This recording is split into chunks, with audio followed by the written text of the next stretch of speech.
Lately I've reviewed, compared and previewed a whole host of great smartphones at mid-range price points. My conclusion, you can get a heck of a lot these days without needing to pay those flagship prices. But what about a phone at a real budget price point? The Realme One is a device from OPPO and partner Amazon India that aims to deliver a great experience for a very modest price indeed. Starting at 8,990 Indian rupees up to 13,990 rupees. Well, that's about $110 to $207, depending on the setup in terms of RAM and storage that you go for. That's significantly cheaper than the initial rumour of 17,990 that I reported in my initial hands-on, and I'm very sorry for that. So I'm Adam Schnitsky, and I managed to get hold of this slightly more expensive 6GB variant, and I thought something a bit different for this review would be to recount a typical day with the Realme One to see whether a $100 or $200 device can do everything I need it to in that typical day. And if it can do everything I need it to, then maybe it'll be enough for you as well. To find out how it fared, here's my full review. So starting the day with the OPPO Realme One is nice enough. I tend to spend my first 10 minutes of the day sitting up reading blogs and checking emails, and the screen here is nice and bright with a decent HD resolution of 2169 by 1080p. It's also plenty large at 6 inches and with an 18:9 aspect ratio. I really appreciate having that kind of real estate on a device this cheap. It should probably go without saying though that this is an IPS LCD panel and not an OLED, but it is perfectly bright and colourful, and I had no problems enjoying media on it. I would say though that the screen feels a little cheap. Actually, I found that my finger would drag when swiping, which wasn't a great feeling. For my next port of call, I'll usually make breakfast and pack a lunch whilst watching YouTube. Again, the screen is perfectly up to this, it looks very nice, and the sound is actually decent as well.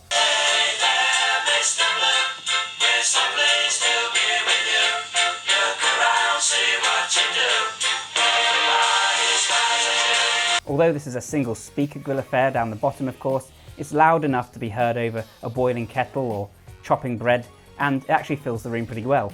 It's probably better than a lot of the competition at this price. And then I'm off and out. First to drop my wife off at work, with Google Maps doing just fine as the GPS letting us know which traffic jams to avoid, and then to set up shop in a cafe somewhere to get a spot of work done. Later on I'll move home and carry on. What may catch the eye of passers-by as I brandish my Realme One is the interesting polygonal effect on the back of the device.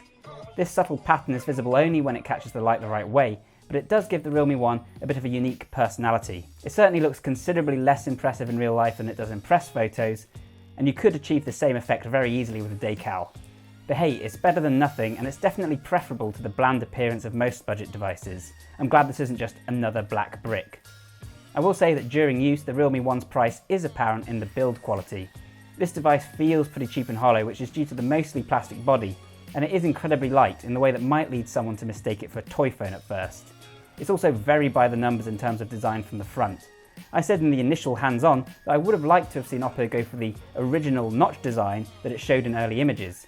That went down, well, like a sack of shit to be honest, but I stand by it. Not because I like notches, I actually agree with a lot of you guys, I don't really like them, but just because it would have been nice to have something interesting and a bit more flagshipy for the front of this otherwise very dull device. It's not a beautiful phone by any stretch of the imagination. There's no IP rating either, as you'd probably expect, and I would consider getting a case as it doesn't feel the most durable.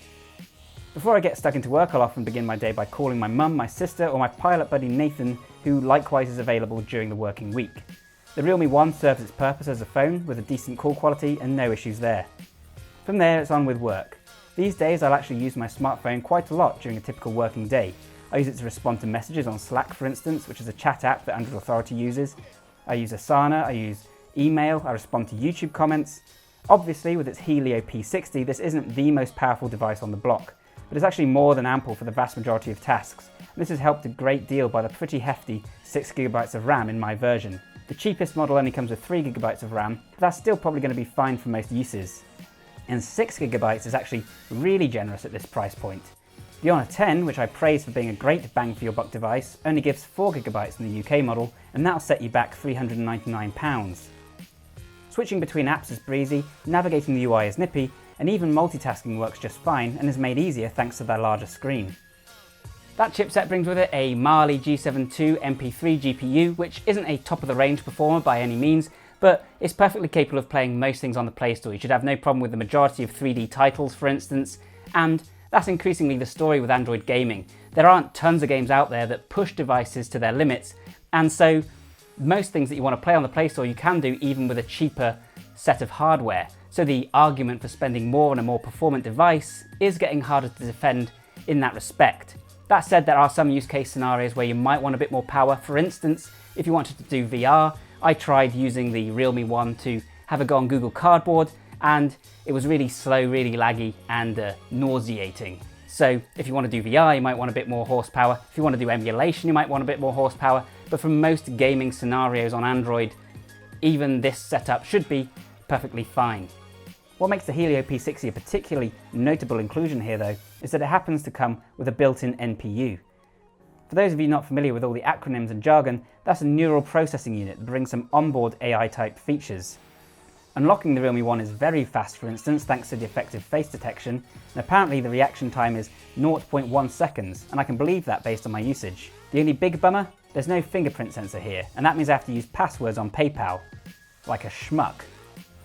I should say at this point that I don't love the UI either. It's Android 8.1 Oreo, which is good, but it's got the ColorOS UI layer on top, which I don't like.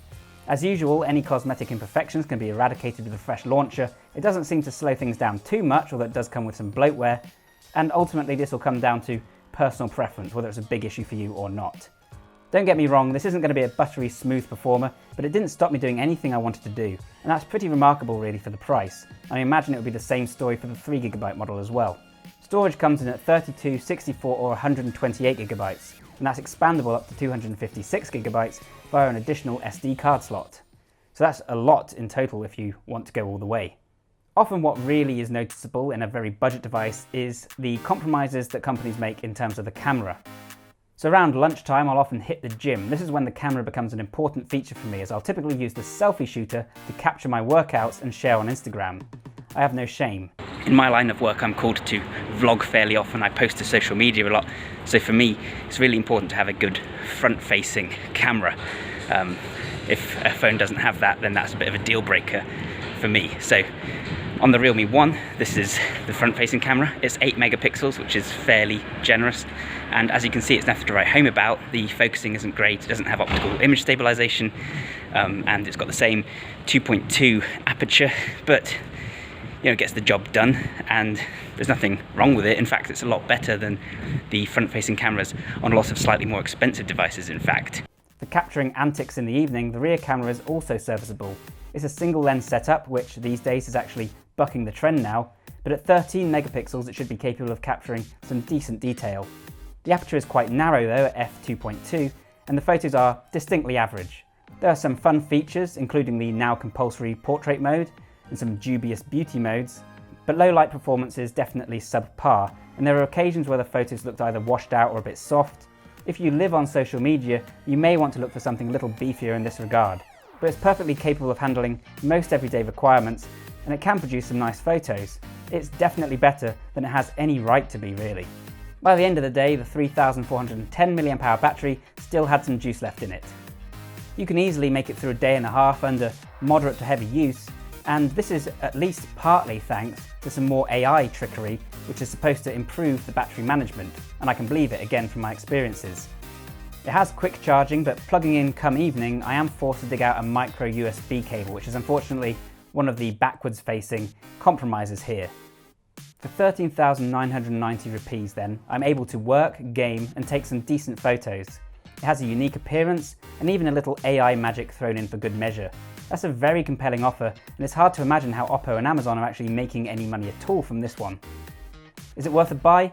Look, the plastic build, lack of modern features, middling processor and average camera mean that this was never destined to be the must-have device of 2018. It's pointless to compare this to current flagships, but against other devices in its price category, it fares very well. It actually offers more bang for your buck than a lot of similarly positioned Xiaomi devices, and it certainly beats the new line of lower-end Nokias that I recently covered. But that said, those Nokias and the Xiaomis also have significantly nicer build qualities than this one. This does feel quite cheap, but if you're willing to cover that up with a sturdy case, then in terms of horsepower and features for the money you're paying, this is a fantastic option on a budget. Still, I'll be glad to go back to my Galaxy S8 Plus though. So thanks a ton for watching, guys. I hope you found this video useful and interesting. If you did, then please leave a like, please share it around. That helps us out immensely and we really appreciate it. Hit the subscribe button for more videos like this and the notification button if you want to make sure you don't miss any future updates. Check out the full review in the description down below for more details. And of course, head over to AndroidAuthority.com, for we are your source for all things Android.